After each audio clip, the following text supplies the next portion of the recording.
பிரித்தானியாவில் பணிபுரிந்து கொண்டே அரசாங்க உதவி பணிகளை பெற்று வரும் தமிழர்கள் உட்பட புலம்பெயர் குடும்பங்கள் தங்களின் வதிவிட உரிமையை தக்க வைத்துக் கொள்வதற்காக அந்த உதவி பணிகளை கைவிட வேண்டிய நிலைக்கு தள்ளப்பட்டுள்ளனர்.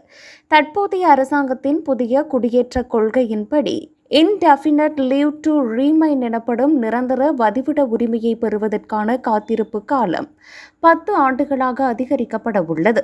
அகதிகள் மற்றும் நடுத்தர திறன் கொண்ட வேலைகளில் இருப்பவர்கள் நிரந்தர வதிவிட உரிமையை பெற 20 ஆண்டுகள் வரை காத்திருக்க வேண்டியிருக்கும். சமூக சேவைகளில் ஈடுபடுபவர்களுக்கு 5 முதல் 7 ஆண்டுகளில் வதிவிட உரிமை கிடைக்க வாய்ப்பு இருக்கிறது.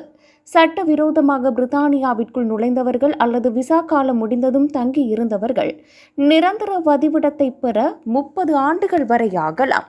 அரசாங்கத்தின் இந்த புதிய குடியுரிமை மாதிரியின்படி எவராவது யுனிவர்சல் கிரெடிட் போன்ற அரசாங்க நிதி உதவிகளை பெற்றால் அது அவர்களின் வதிவிட உரிமைக்கான தகுதியை பாதிக்கும் அல்லது காத்திருப்பு காலத்தை அதிகப்படுத்தும் என அஞ்சப்படுகிறது. இதன் காரணமாக பல குடும்பங்கள் தங்களின் பிள்ளைகளின் எதிர்காலத்தை கருதி தங்களுக்கு கிடைக்க வேண்டிய அத்தியாவசிய உதவி பணிகளை வேண்டாம் என்று சொல்லும் நிலைக்கு தள்ளப்பட்டுள்ளனர். ராம்ஃபெல் போன்ற புலம்பெயர்ந்தோர் நல அமைப்புகள் இதற்கு கடும் கண்டனம் தெரிவித்துள்ளன.